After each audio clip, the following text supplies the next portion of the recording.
இன்றைக்கி நம்ம என்ன பார்க்க போகிறோம் அப்படின்னு சொல்லிட்டுனா, இன்றைக்கி வந்து காலைல எழுந்தோடனே நம்ம ரொட்டீன் லைஃப் ஸ்டார்ட் பண்ணியாச்சு. காலைல எழுந்தோடனே பார்த்திங்கன்னா இந்த காஃபி டீ இந்த மாதிரி ஐட்டம்லாம் குடிக்கிறத விட நான் வந்து இந்த மாதிரி குடிப்பேன். பார்த்திங்கன்னா இந்த செம்பருத்தி இலை இருக்கு இல்லையா, அந்த செம்பருத்தி இலையோட அந்த அதுவும் சிகப்பு தான், அந்த சிகப்பு செம்பருத்தி இலையோட அந்த சுடுதண்ணி ஒன்று எடுத்து வச்சுக்கோங்க. ஒரு டம்ளர் சுடுதண்ணி எடுத்து வச்சுட்டா அந்த இலையில வந்து இந்த செம்பருத்தியோட இதழ்கள்லாம் வந்து உள்ளே போட்டு அதை நீங்கள் நல்லா டிப் பண்ணிங்கன்னா அதுலேருந்து வந்து வெறும் சாறு மட்டும் உள்ளே இறங்கிடும். நீங்கள் அந்த சக்கை மாதிரி அப்படியே இருக்கும், கலரு மாற வந்து பற்றி உங்களுக்கு தெரிஞ்சுக்கலாம்.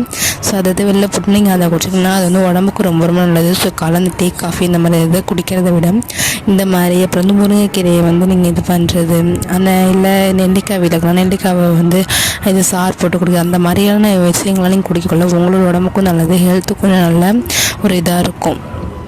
நெக்ஸ்ட் பார்த்திங்கன்னா இன்றைக்கி காலையில் எழுந்துச்சி இந்த மாதிரி ஒன்று ஒர்க் பண்ணிவிட்டு காலைல பிரேக்ஃபாஸ்ட்லாம் முடிச்சாச்சு. ஸோ இன்றைக்கி வந்து பிரேக்ஃபாஸ்ட் பார்த்திங்கன்னா தோசை, தக்காளி சட்னி அந்த மாதிரி தான் செஞ்சோம். ஸோ நெக்ஸ்ட் டே என்ன பண்ணலாம் அப்படின்னு பார்த்தா, சரி இன்றைக்கி க்ளீனிங் வேலை ஸ்டார்ட் பண்ணுவோம் அப்படின்னு சொல்லி இன்றைக்கி வந்து க்ளீனிங் வேலையை ஆரம்பித்தேன். சரி ஃப்ரிட்ஜு கொஞ்சம் இதாக இருக்கே அப்படின்னு சொல்லி ஃப்ரிட்ஜை வந்து சைட்லலாம் கொஞ்சம் நல்லா எடுத்து க்ளீன் பண்ணிவிட்டு, ஸோ அது உள்ள பொருளெல்லாம் அது உள்ள பொருட்கள்லாம் எடுத்து அதை வாஷ் பண்ணி வச்சுக்கிட்டு இருந்தேன்.